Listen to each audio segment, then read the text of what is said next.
नमस्कार मंडळी, तुमचं खूप खूप स्वागत आहे. झटपट तयार होणारं खूपच टेस्टी ब्रेड ऑमलेट कोणीही अगदी सहज बनवू शकेल इतकी सोपी रेसिपी आहे. त्यासाठी मी इथे एका भांड्यात 4 अंडी फोडून घेते. आपल्याला किती जणांसाठी ऑमलेट बनवायचं आहे त्या अंदाजाने अंडी घ्यायची. अंडी फोडून झाल्यानंतर एखाद्या चमच्याने जरा मिक्स करून घेते. यात कांदा टोमॅटो घालूया. तर इथे मी 4 अंड्यांसाठी एक मोठा कांदा, अर्धा टोमॅटो, 2 हिरव्या मिरच्या आणि कोथिंबीर घेतलेली आहे. ऑमलेट बनवण्यासाठी कांदा जमेल तेवढा बारीक चिरून घ्यायचा. त्याचबरोबर टोमॅटो मिरची सुद्धा अगदी बारीक चिरायची. कांदा टोमॅटो जर खूप जाडसर कापून घातला तर मग ते नीट शिजत नाही, खाताना कच्चट लागतो. हे सगळं अंड्यात घालून घेते.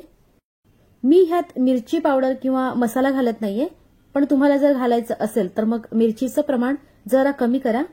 तिखटाचं प्रमाण आपल्या आवडीनुसार कमी जास्त करू शकता.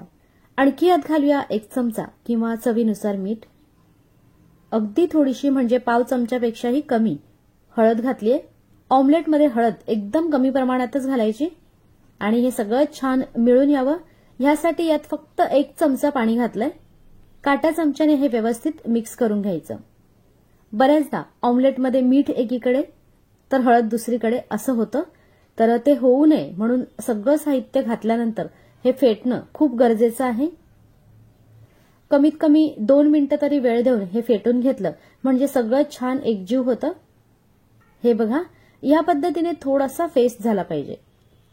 पाणी खूप जास्त न घालता 4 अंड्यांसाठी पोहे खायचा फक्त 1 चमचा पाणी घातलंय. ह्याच्यापेक्षा जास्त पाणी नको.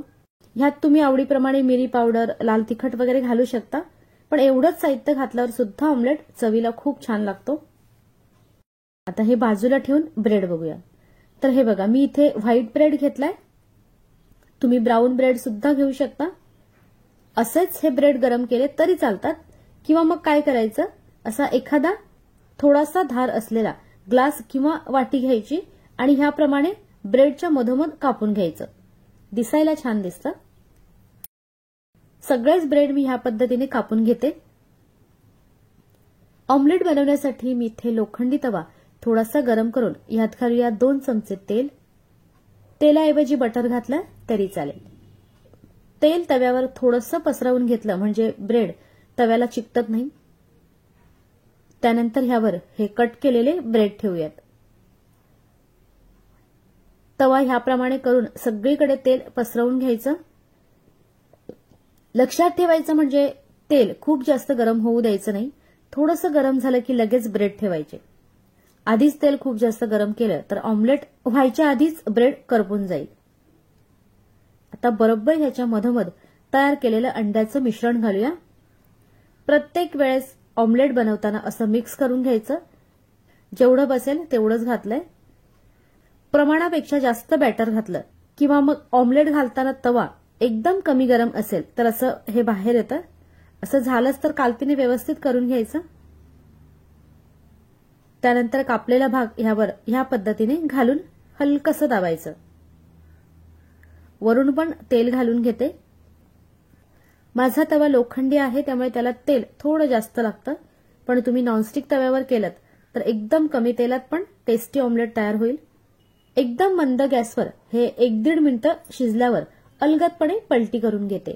इथे जर ऑमलेट एकत्र झालं असेल तर कालतीने ह्याप्रमाणे करून घ्यायचं. तुम्ही बघू शकता मस्त रंग आलाय. असं जरा दाबून शेकलं की छान कुरकुरीत होतो. करपू द्यायचं नाही, पण दोन्ही साईडने छान खरपूस भाजला गेला पाहिजे. गॅस कुठेही मोठा करायचा नाही, मंद गॅसवरच करायचं. अलटी पलटी करून असं मस्त भाजून घेते. रविवारी किंवा एखाद्या सुट्टीच्या दिवशी मस्त असं गरमागरम टेस्टी ब्रेड ऑमलेट बनवून दिलं तर सगळेच आवडीने खातील. सोबत टोमॅटो केचप घेऊ शकता, किंवा काही नसेल तरी नुसतं पण छानच लागतं. नक्की घरी ट्राय करून बघा. आवडल्यास लाईक आणि शेअर करा. लवकरच भेटूयात अशाच एका छानशा रेसिपीसोबत. व्हिडिओ शेवटपर्यंत बघितल्याबद्दल थँक्यू.